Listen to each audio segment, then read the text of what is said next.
Welcome sa Dries TV. Kung interesado ka sa ganitong news, huwag kalimutang isubscribe ang ating YouTube channel. Maraming salamat!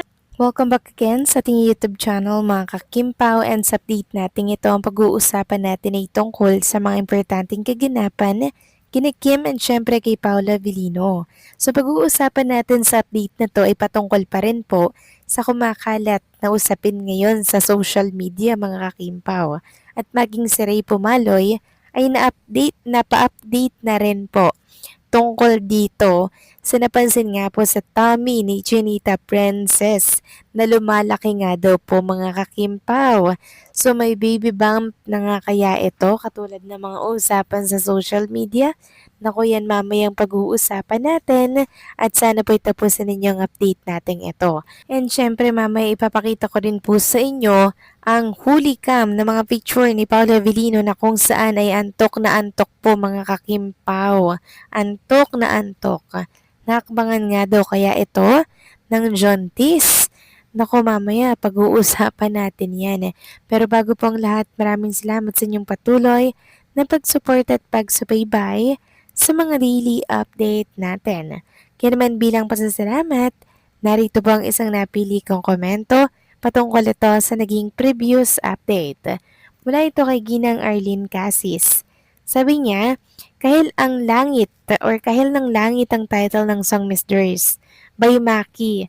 Naalala siguro ni Kim mama niya, kaya siguro minsan naisip niya na gusto niyang magsumbong sa mama niya.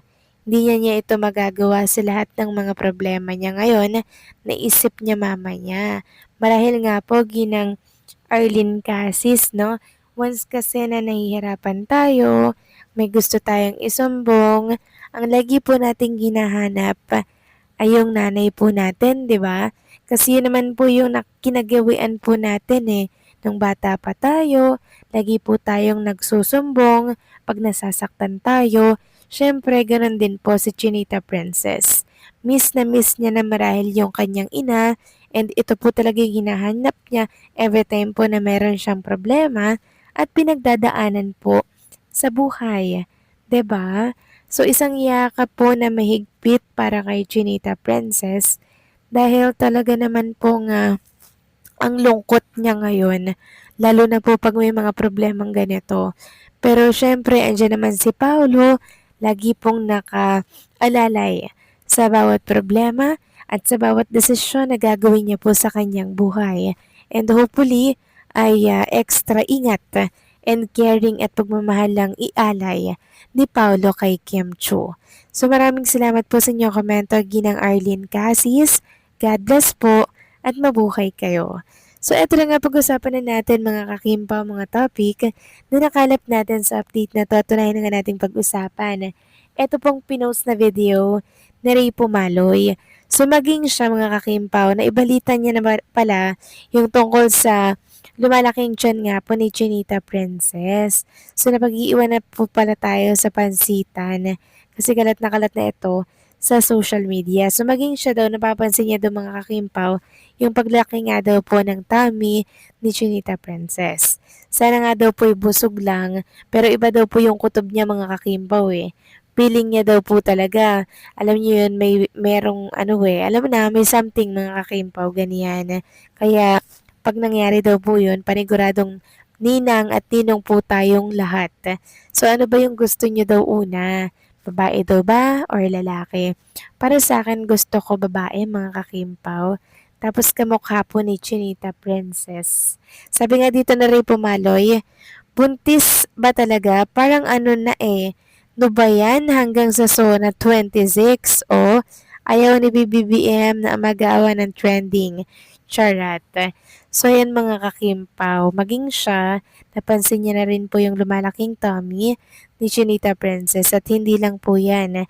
Marami din pong nakapansin na antukin na daw si Paula Avellino. Ayan, ipapakita ko na lamang po sa mga screen po ninyo na laging inaantok si Paula Avellino. Lagi-lagi, no? So sabi nila baka daw po nahakbangan ng Jontis si Paulo katulad po ng caption ng naturang post. Sabi nga dito nahakbangan daw. So ganun daw talaga pag nahakbangan nga po ng Jontis. nagiging antukin, tapos siya yung maglilihi, 'di ba? Na mga gustong kainin ng buntis. So, ganun daw yun mga kakimpaw eh. Ewan ko lang kung may katotohanan ba talaga yun. At ang katanungan nga po dito is, may katotohanan nga kaya mga kakimpaw na may baby bump na itong tummy ni Chinita Princess. Kasi nung time daw na naglalakad ito, dyan po sa Harbor, Sydney Harbor mga kakimpaw, nag-walking-walking lang daw. Parang hindi daw makatakbo, parang limitado daw po yung kilos ni Chinita Princess na tila baga may iniingatan. Napansin din po natin na medyo malaki na yung mga damit na sinusuot ni Chinita Princess mga kakimpaw pagkatapos po nung performance nila sa ASAP. Nakita natin na malaki yung t-shirt. Parang kay Paula Avellino nga po yung suot niya dun mga kakimpaw eh. At pansin niyo rin po ba mga kakimpaw na ingat po si Paula Avellino kay Chinita Princess. Todo alalay po siya, di ba? So sana itong mga hinala po ng mga fans magkatotoo na po talaga mga kakimpaw. 'Di ba? Kasi nagkakatugma-tugma daw yung mga nakikita po nila na kung saan ay tinutumbok daw yung ganoon pong pangyayari. So hopefully nga po mga kakimpaw, no? Magkatotoo na po itong matagal nating minamanifest. Kasi sabi ko nga, kailangan talaga ni Chinita Princess yan. Hanggat hindi pa siya umiidad ng 40, 'di ba? So why not mga kakimpaw? Kung andyan na, 'di ba? Kahit di pa naman kasal, okay lang naman na i-follow up. So ang paninindigan daw kasi ni Kim Cho, hanggat hindi daw po kasal ay hindi siya magbe-baby. Pero kung ibigay naman po sa kanila agad, wala na po siyang magagawa kundi po palakihin at iluwal ang naturang bata, 'di ba mga kakimpaw? So sana nga po ay may katotohanan na itong mga nababasa natin sa mundo ng social media. So manifesting na sana ay ibigay na po yung pinakahihiling ng mga Kimpaw fans. So antayin na lang natin mga kakimpaw yung konfirmasyon kung may katotohanan man nga ito or kung ito ay food is life epekto nga lang talaga kasi hindi na po nakakapag-workout si Kim and Paolo kasi sobrang hectic po ng kanilang schedule together. Kaya pag di po nakakapag-workout, syempre, bumabalik po mga kakimpaw yung mga bilbil sa ating katawan. Pero sa oras naman po na magka-gym, bumabalik naman po mga kakimpaw sa pagkakapit. Pero itong kay Chinita Princess, mga kakimpaw, mukhang busog lang to eh. Pero syempre, manifesting na talaga naman pong yun na yung nasa isip natin, 'di ba? So magdidiwang po ang buong bansa at ninong at ninang ang buong bansa mga kakimpaw. So kayo ba anong masasabi ninyo dito?